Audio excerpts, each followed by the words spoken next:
Welcome to Mallika பத்நாத் வீட்டு சமையல். இந்த சேனலில் சப்ஸ்கிரைப் பண்ணாதவங்க சப்ஸ்கிரைப் பண்ணுங்கள். நிறைய விஷயங்கள் தெரிஞ்சுக்கலாம்.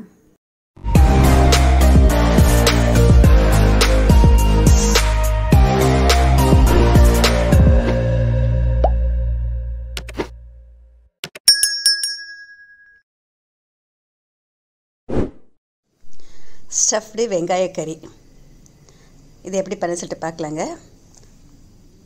வெங்காயம் சம்டைம்ஸ் இந்த மாதிரி சின்ன சின்னதாக வரும். அந்த மாதிரி டயத்தில் இது செஞ்சால் ரொம்ப நல்லாயிருக்கும். இது எப்படி பண்ண சொல்லிட்டு பார்க்கலாம். இன்க்ரீடியன்ஸ் எல்லாம் இங்கே எடுத்து வச்சிட்டேன். இதுக்கு தேவையான மற்ற சாமான்கள் பார்த்திங்கன்னா, கொப்பரை துருவல் 2 டேபிள் ஸ்பூன், தனியா 1 டீஸ்பூன், சிவப்பு மிளகாய் காரத்துக்கு ஏற்றபடி, பொட்டுக்கடலை 1 இல்லைன்னா 1.5 டீஸ்பூன், கொஞ்சமாக வெள்ளைத்துருவல், அதோட கொஞ்சமாக புளி. இப்போ இதெல்லாம் தகுந்த அளவு உப்பு வச்சுருக்கேன். இது எல்லாத்தையும் மிக்சியில் போட்டு ஒரு தடவை நல்லா பவுட்ரு பண்ணிக்கலாம். இதை வதக்கிறதுக்கு தேவையான அளவு எண்ணெய். இப்போ இது எல்லாத்தையும் ஒன்றா மிக்சியில் போட்டு விட்டு ஏக்கி இந்த மாதிரி பொடி பண்ணிக்கணுங்க. இல்லைன்னா கொப்பரையிலேருந்து எண்ணெய் வெளியில் வந்துடும். இந்த மாதிரி பவுட்ரான பிறகு கொஞ்சமாக தண்ணி சேர்த்து அரைச்சா ஈஸியாக அரைச்சிடலாம். இந்த மாதிரி கொரப்பாக பவுட்ரு பண்ணணும். இப்போ ரொம்ப கொஞ்சமாக தண்ணி ஊற்றி ஒரே ஒரு தடவை ஏக்கி ஒரு கிண்ணத்தில் எடுத்துக்கலாம். இது பாருங்கள், இந்த மாதிரி கொஞ்சமாக தண்ணி ஊற்றி கெட்டியாக அரைச்சிக்கணும். அப்போ தான் நம்ம வெங்காயத்துக்குள்ளே ஸ்டஃபிங் பண்ண முடியும். மிக்ஸி கழுவிய தண்ணியை கொஞ்சமாக இந்த மாதிரி தனியாக எடுத்து வச்சுக்கணும். வெங்காயத்தை தோல் எடுக்கிறப்ப கொஞ்சம் கேர்ஃபுல்லாக பாருங்கள். இந்த மேலே ரொம்ப இதுவாக கட் பண்ணாமல் இது வரைக்கும் கட் பண்ணியிருக்கணும்.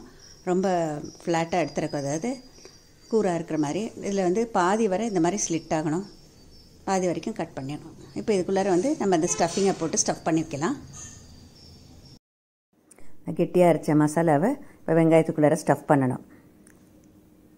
இந்த மாதிரி ஒரு பேனில் தகுந்த அளவு கொஞ்சமாக எண்ணெய் விட்டுட்டு இது மாதிரி ஸ்டஃப் பண்ணி வச்சதை அதில் வைக்கணும். ஒருவேளை உங்கள் வெங்காயம் ரொம்ப ஸ்டிஃபாக இருந்ததுனாக்கா, ஸ்டஃப் பண்ணுறதுக்கு கொஞ்சம் டிஃபிகல்ட்டாக இருந்ததுனாக்கா, ஒரு லேசாக பிளான்ச்சிங் பண்ணலாம்.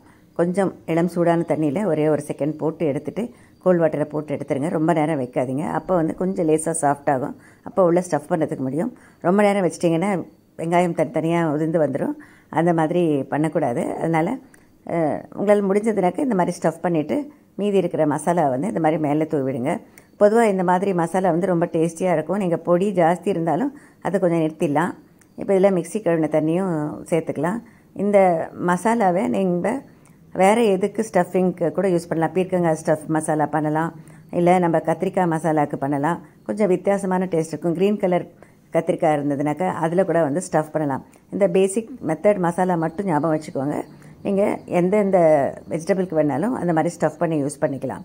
இப்போ இதில் இந்த மிக்ஸி கழுவின தண்ணியை சேர்த்தாச்சு. பெரிய வெங்காயமாக இருந்ததுனாக்கா இன்னும் கொஞ்சம் கூடுதலாக தேவையாக இருக்கும். ரொம்ப பெருசு போடாதீங்க, நல்லா இருக்காது. இப்போ இது மாதிரி கொதி வர ஆரம்பிச்சிடுச்சு பாருங்கள். கொஞ்சம் தணலை குறைச்சிட்டு இந்த மாதிரி மூடியால் மூடி வச்சிடணும். மூடி வச்சுட்டு இந்த மீடியம் ஃப்ளேம்லேயே வச்சுருக்கணும். நல்லா ஒரு 7 நிமிஷம் ஆகும் வேகிறதுக்கு.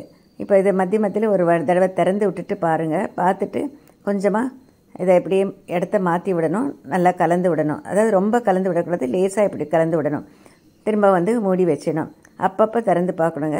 அதில் எண்ணெய் பிரிஞ்சு வெளியில் வரும். மசாலா வேகிறதுக்கும் அந்த வெங்காயம் வேகிறதுக்கும் கரெக்டாக இருக்கணும். ஒருவேளை உங்கள் வெங்காயம் ரொம்ப ஸ்டிஃபாக இருந்தது, பெருசாக இருந்தது, வேகலை அப்படின்னாக்கா, மசாலா கெட்டியாச்சுனாக்கா கொஞ்சமாக தண்ணி தெளிச்சிட்டு மூடி வைங்க. தெளித்து மூடுங்க, தண்ணி ஊற்ற வேண்டாம்.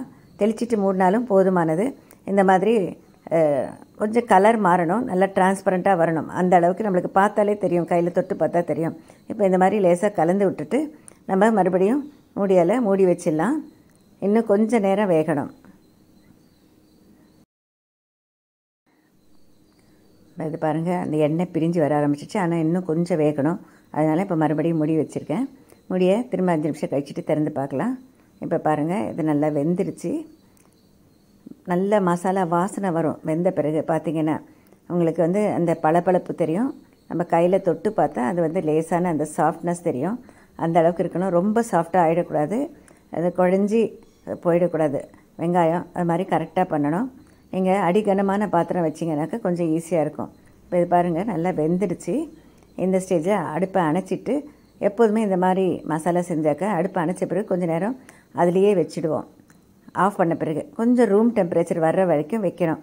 அப்போ தான் நம்மளுக்கு அது ஸ்டஃப் பண்ண முடியும். அதுலேயே வச்சிடலாம். அந்த மாதிரி வைக்கிறப்போ அந்த மசாலாவும் கொஞ்சம் நல்லா அதில் ஊறி இருக்கும். இப்போது இது கொஞ்சம் நேரம் கழித்து ஆஃப் பண்ண பிறகு பார்த்திங்கன்னா இந்த மசாலா கெட்டிப்பட்டிருக்கு.